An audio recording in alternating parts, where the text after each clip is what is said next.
broadcasting from the economic capital of Cameroon, Douala. Good evening, Gladyse Bomotoguina. Bonsoir Cynthia Azanu, bonsoir mesdames, messieurs. La première partie de ce journal bilingue, c'est avec toi Cynthia. Ladies and gentlemen, to begin this newscast, Cameroon joins the international community to commemorate the World Day Against Human Trafficking. In Kumba, long week activities were done by Survivors Network Africa, a female-led non-profit making organization ahead of their anniversary. Our reporter Tamfu Sidwan reports from Kumba. This was a week long, full of activities to commemorate 30th July 2022 as the fight against trafficking in persons persists. We are out to create awareness with regards to 30th July, which is World Day Against Trafficking in Persons. Volunteers from Survivors Network Africa, a female-led, non-for-profit organization, went to the street of Kumba, capital of Meme Division in the southwest region of Cameroon, to send out campaign messages against human trafficking. They visited motor parks, schools, churches, markets, and other humanitarian organizations to paste out posters carrying messages, all designed against human trafficking. We are out putting up advocacy messages against human trafficking because that is who we are. Human trafficking is an illegal crime which occurs all over the world. It can occur within our communities and right in our homes. The population of Meme Division and the Southwest as a whole was also sensitized through the local radio stations and TV stations to understand some of the aspects of human trafficking. For example, we have child labor, we have labor exploitation, we have organ servitude where they remove your organs to sell. Holding under the theme Use and Abuse of Technology, the Survivors Network Africa is bent on advising the population against the abusive use of technology, especially the social media, where aspects of human trafficking are communicated through well-coordinated means. You cannot even imagine that you're going to be trafficked. Like the example you gave, most girls who leave Cameroon, for instance, to Lebanon, to Kuwait, to Thailand, to maybe to teach or to become house helps. But on getting there, your documents are being taken from you right at the airport. They are confiscated. Yes, right at the airport. But the initial idea was for you to go and become a teacher or a house help. Most often, persons are trafficked by their close relatives and friends. Human trafficking is real. Human trafficking is existing. And anybody can be a trafficker. Your mother, your father, your friend, your brother, your sister, anybody, just anybody can be your trafficker. So we all should be on alert. As the 30th July is commemorated, more actions are expected to continue in the fight against trafficking in persons. And now the population of the Northwest region have been reassured that the construction works on the 52 kilometers Bamenda-Babaju Road is advancing. This was disclosed during a meeting in Bamenda chaired by Honorable Walang Richard Ebwa to evaluate the level of public investment projects in the Northwest region of the country. Charles Kebwa has details. During the meeting to evaluate the level of public investment projects in the Northwest region, July 28, 2022, at the Minpat Conference Hall, Bamenda, this year about 500 projects were earmarked for the Northwest region, worth over 48.3 billions, with 10.2 billions to be tracked at the level of the Northwest. Northwest Regional Delegate of Planning and Regional Development disclosed 84 projects executed are already at 100%, 185 ongoing and 230 still to take off.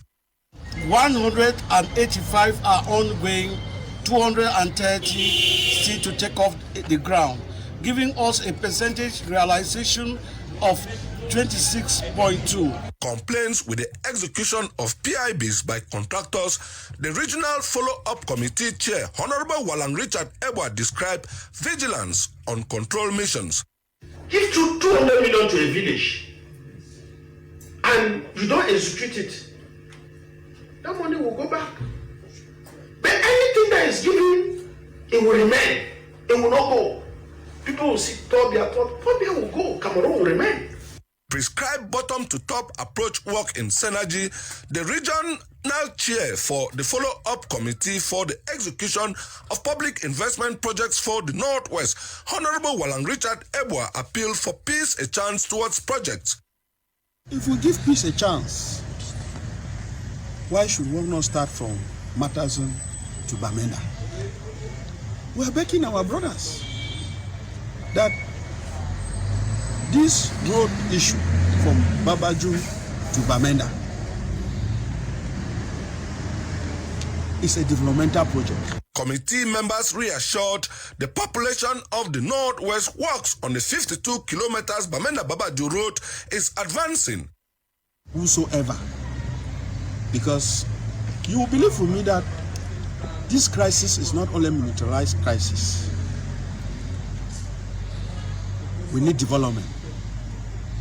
And if you look at the route that they are doing in Babaju, which some people will not even accept, some people are tamas, that if you even talk to them that the work has started, they will not believe. With one of the construction companies tasked on the field since March 2022, Northwest Regional Delegate of Public Works reassured they will commit the contractor ensure Bamenda-Babaju Road passable during this rainy season, and when rain ceases, proper works on tarring will start. Awards were handed to some outstanding officials, a gift from Honorable Walang Richard to them for promoting development. Session ordinaire du Conseil de communauté de Douala, Roger Bassandine était face à ses collaborateurs hier vendredi à la salle de fête d'Aqua. Quentin Etapé. 7 milliards de francs CFA pour la mise en place des régies et les constructions des routes dans la ville de Douala, c'est la conclusion d'un prochain accord d'un prêt bancaire. Le supermaire de la capitale économique l'a annoncé hier vendredi à la salle des fêtes d'Aqua, à l'occasion de la session ordinaire de l'évaluation à mi-parcours du niveau du budget d'exécution 2022 de la communauté urbaine de la ville éponyme. Qui montre que les banques nous font confiance. Et avec ces 7 milliards, nous allons mettre en place la régie des routes et des constructions. Avec cette régie-là, les choses vont changer radicalement.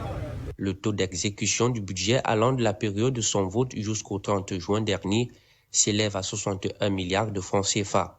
Les réalisations sont multiples. Il y a eu déjà des aménagements qui ont été faits du côté de Carrefour Agip vers l'université, c'est-à-dire le campus de l'ESSEC, et aussi vers Aqua Nord, où il y a eu un pavage de ces axes-là. Un signe de progrès, mais la passation des marchés reste complexe en raison de la lenteur. Nous avons fait des efforts en matière de recettes, nous avons mieux maîtrisé les dépenses. Le point faible que nous avons, c'est la passation des marchés, parce que nous avons pris de retard dans la passation des marchés de l'exercice 2022. Et ça va se répercuter en 2023. Pour le moment, les marchés que nous exécutons sont les marchés en réalité pour beaucoup de 2021. Nous allons essayer de rattraper cela. Nous avons demandé notamment à l'État de nous donner une deuxième commission de passation des marchés. Et je crois que cela pourrait être fait.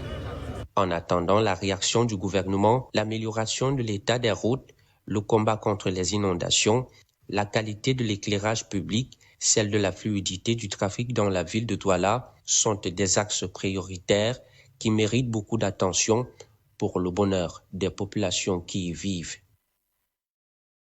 Au regard des réalités que vivent les Camerounais au quotidien, l'on se pose la question de savoir si la venue d'Emmanuel Macron soulagera les populations. Marie-Rosine Gandouga dans ce reportage. Le Cameroun vit des problèmes cruciaux comme l'inflation et la pénurie des produits pétroliers, sans oublier le taux de chômage qui s'accroît. La France, ne produisant ni le blé ni le pétrole pour exporter vers le Cameroun, en quoi cette visite du président français peut être bénéfique pour le pays de Paul Biya? Camerounais, dans son essence, ne se retrouve pas à toujours reprocher, n'est-ce pas, ces relations-là. Vous voyez, avec la crise ukrainienne qui se passe aujourd'hui, le blé, ça vient en Ukraine.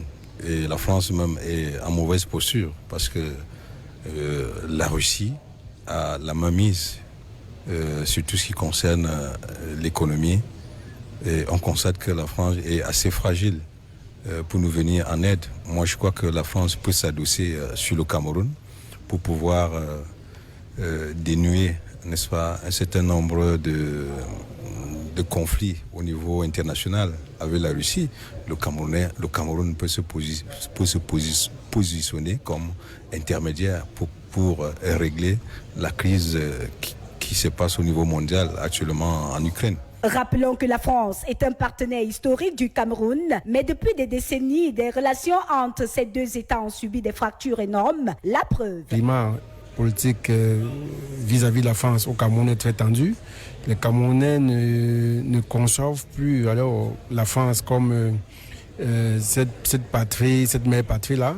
Vous savez, beaucoup d'eau a coulé sur le pont entre les relations africaines de la France et les chefs d'État aussi. Vous savez très bien que le cas du Mali nous parle, le cas du Burkina Faso, en tout cas tout ce qui s'est passé en Afrique occidentale ces dernières années nous parle. Son dilatoire aucune, même les faits et gestes du président Paul Biya en disent tant. Et d'ailleurs, pour répondre à un journaliste français concernant la guerre ukrainienne, le chef de l'État a martelé que le Cameroun était un État souverain qui signe des accords avec plusieurs autres pays. Également, que dire du ping-pong entre le coordonnateur du projet présidentiel pour la reconstruction du Nozo et l'ambassadeur de France Christophe Guilliou au sujet des 40 milliards de francs CFA promis par la France. Toutefois, le pays de Macron a beaucoup d'intérêt à protéger avec plus de 200 entreprises françaises basées au Cameroun. Par ailleurs, il est important de souligner que même sur le volet sportif, il y a rupture avec notamment l'équipementier corps sportif et la Fédération camerounaise de football. Certainement, la présence de l'ancien entraîneur des Lions indomptables Claude Leroy avec une visite de Macron chez le franco-camerounais Yannick Noah laisse la salive dans la bouche. Suivez mon regard. Pour l'heure, restons en mode observatoire, car l'avenir nous en dira plus. The 35th extraordinary session of the National Communication Council have been held in the city of Yaoundé on the 28th of July 2022. This was to examine several complaints addressed to the NCC, amongst others. Nicole Tako tells us more. The 31st extraordinary session of the National Communication Council was held in Yaoundé on the 28th of July 2022. The agenda of the day was focused on various subjects, including the examination of several complaints addressed to the CNC. The NCC President, Joseph Chebonkeng, throws more light on the decisions that were taken. The practice of pompous headlines on front pages, which are not commensurate with the content of the newspapers in question. Some media professionals go to the extent of mentioning information obtained from intelligence services of the country, even as the missions of these services are not statutorily intended to provide the media with information. After examining the misconduct from different media organs, the CNC decided to give suspension to 10 media houses. Softer measures with regard to the employees in question. In this connection, the Council, in its policy to implement a preliminary educational approach, has cautioned 10 different media organs. It should be noted that these media organs which were suspended had been warned against disseminating compromising information against individuals or Republican institutions. The senior divisional officer for the Diamare division of the North region, of the far north region of the country, has addressed the insecurity in his division. This was during a tour to different communities in the 9 subdivisions in this division. As My Media Prime News Desk compares to us the following report. The senior divisional officer for the Diamare division in the far north region of the country, Jean-Marc Ekwambaga, have embarked on a security tour in the different communities of the 9 subdivisions. He discussed on the security situation with administrative and religious authorities. Les populations, j'ai mesuré la dimension de leurs difficultés, de leurs problèmes. I met and measured the dimensions of different problems faced by the population. Do you know that they mask themselves because they know you will identify them? Some of them are in complicity with some elites amongst you. They are your children and you have neglected it. Toi, tu peux les reconnaître comme ce n'est pas l'enfant de tel là. It should be recalled that Theft, kidnapping for ransom, aggression and other criminal acts have been on a rise in the Diamare division. Quarterheads and business persons are the main targets of the masked armed men in the far north region. Un petit village qu'on appelle Palakonel. There is a small village called Palokane. They recently attacked the quarterhead of the locality and asked for money, and because he did not have money, they took away his bike. As a strategy to address this rising insecurity, Jean-Marc Ekwambaga ordered the divisional officers to revive the population and multiply vigilante groups to work together with the forces of law and order in order to curb this insecurity. Demander à tous les leaders d'opinion et les comités de vigilance I have asked the vigilante groups to be very cautious in this struggle. de se mettre en ordre de bataille. Locals have pledged the creation of vigilante groups in the interior areas of the communities from authorities who have promised to fulfill their pledge. Parlons à présent de la lutte contre la traite des êtres humains en vue de valoriser les droits de l'homme et mettre fin à ce fléau. C'est avec Céleste Mengueux, stagiaire. À l'occasion de la journée mondiale de la lutte contre la traite des personnes dédiée en 2013 par une Assemblée des Nations, l'Afrique lance le 30 juillet 2022 un message fort de mobilisation soutenu par différentes personnalités afin d'accompagner les États de la région dans la lutte contre ce fléau qui affecte tous les pays du monde. En effet, cette forme d'esclavage moderne est un affront à la dignité humaine car elle est souvent associée à des actes de terreur psychologique et de violence physique. La traite des êtres humains englobe des questions liées aux droits de l'homme, la lutte contre la criminalité, la discrimination, la migration et bien d'autres. Les organisations se chargent de faire appliquer la loi pour éradiquer ce fléau qui est de maintenir la protection des droits des victimes, notamment assistance et indemnisation, la poursuite et enquête avec les organisations internationales chargées de l'application de la loi et surtout sensibiliser et lutter contre les causes profondes. En somme, cette journée de la lutte contre la traite des êtres humains est à l'occasion de rappeler l'étendue de ce fléau et de le mobiliser, car la résolution déclare qu'une telle journée est indispensable pour faire connaître la situation des victimes de la traite humaine, de promouvoir et protéger leurs droits. Audit interne au ministère de la Santé publique pour le renforcement des capacités du personnel, c'était hier à Yaoundé. Jean-Paul Kébin dans ce reportage. Il était temps, voire même nécessaire, de mettre à niveau les structures en charge du contrôle et de l'audit interne pour maximiser l'efficacité et la bonne gestion des techniques de vérification. Un séminaire de renforcement qui vient à point nommé. Il faut dire que ça a été une formation qui s'est très bien déroulée avec des formateurs qualifiés de haut rang qui nous ont permis de pouvoir acquérir toutes les connaissances nécessaires en termes de planification, en termes d'exécution, en termes de supervision et de rédaction d'un rapport d'audit.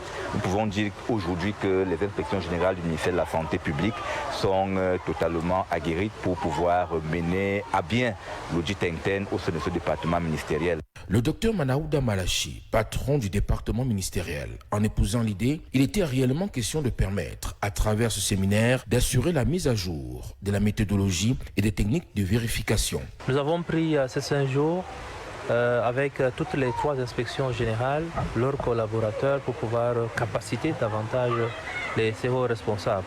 Et nous en sommes sortis aujourd'hui avec beaucoup de satisfaction parce qu'en réalité, ça s'est beaucoup discuté. Les participants ont été assez déterminés à apprendre, à discuter avec les facilitateurs. Et donc, je pense que ça a quelque chose d'assez important. Et ils ont demandé, n'est-ce pas, à ce que ce genre d'exercice puisse être régulier pour leur permettre vraiment d'apporter leur contribution à l'avancement, n'est-ce pas, des politiques publiques au niveau du ministère de la Santé. Le ministre de la Santé publique, dans sa vision au niveau du contrôle et de l'audit interne, compte à coup sûr viabiliser et conforter son système pour une mise à jour. And now Treasury staffs of the Southwest region as well as businessmen have been drilled on measures for anti-corruption for a better Cameroon. This was during a one-day working session organized in Limbe last Thursday 28, 2022. Joy Ngong has details.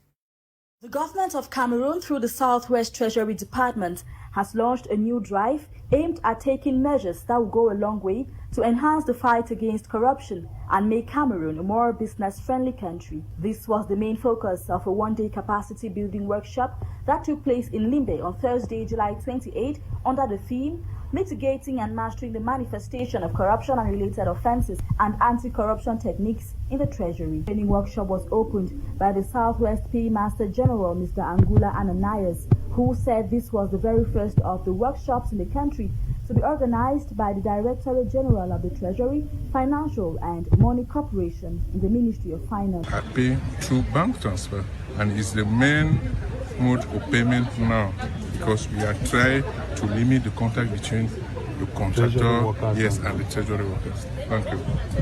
The workshop was presided at by the representative of the Directorate General of the Treasury, Mr. Patrick Tabali, who stated that the drive of the Directorate General was to henceforth ensure that their services to the public are as transparent as possible, such as to build trust and confidence. Working with those now of the private sector that come to the Treasury, that either come to propose corruption or corrupt Treasury officers, or come under face with conditions given to them to render service. On the table, we'll talk about it, and some of these issues we think we'll trash them and see how, first of all, through education, through exchange, through institutional reorganization, like what I just told you, a toll-free line.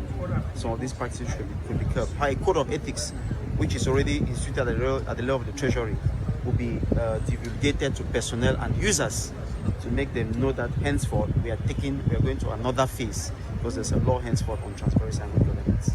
The workshop participants were made up of staff of the Treasury Department in the Southwest, members of the business class, among them contractors and municipal treasurers of the city councils of the region. Participants were treated to 3 different presentations that were centered on the legal and institutional frameworks that the government of Cameroon has put in place since 1998 in order to bring corruption to its barest minimum in Cameroon, corruption and related offences, as well as ways to fight corruption within the private sector. The workshop ended with some 6 major recommendations which the participants were of the opinion that, if implemented, will go a long way to significantly reduce corruption in Cameroon. Cameroon in the days ahead will see a boost in her agricultural products. This follows the graduation of 97 students or senior agricultural technicians from the Regional College of Agriculture in Bambili, northwest region of the country. Fonquinta has details. Engaging youth in agriculture has been a prominent topic recently, as there is growing concern that young people are shying away from the field often described by them as a tedious vocation that is meant for the old and those who have failed to achieve academically. Some youth are, however, changing this narrative. Evidence is the graduation of 97 senior agricultural technicians and technicians from the Regional College of Agriculture, Bambili, northwest region of Cameroon. The number of youths are really running from the profession. But for the 97 candidates, both for the senior technician and the agricultural technician, we are very much convinced because our training is based on capacity and skills acquisition. And for us to see or attest these students, graduating these students today, is to testify that they have acquired actual competence. With the current security problems in our nation, particularly that of the Northwest region, we believe that this youth, 97 youth, is going to add to the workforce of the Republic in order to combat such a situation. For 2 years, these students have been endowed with maximum skills in growing of numerous cash crops, soil testing, manure composition, animal and fish rearing, all skills necessary for them to champion innovative scientific procedures in the agricultural sector. As I've graduated today, I am able to use those skills all in the field with the knowledge I have and with the small individual practicals that I've been doing. I've done a lot on my own before attaching the one that is still in my part, I've been working since the in cabbage. The Huckleberry has paid me a lot in this 2 years. With the money I've realized from there, I have around 140,000 just from Huckleberry. So with those skills now, I will gather everything now and then I will be able to start up something that can help myself. The ceremony, July 29, at the conference hall of the Bamenda One Council, chaired by George Basilican, Secretary General at the Northwest Governor's Office, ended with the award of prizes to meritorious students and traditional dance performance. C'est la fin de ce journal bilingue sur My Media Prime Télévision. Mesdames, Messieurs, bonsoir. Bonsoir, Cynthia Azanu. Good evening, Gladyse, Bomotoguina. Ladies and gentlemen, thank you for staying with us throughout this news edition, receiving technical assistance from Ewane Eli and coordinated by Lasha Kingsley. I have been Cynthia Azanu. See you tomorrow. Good night.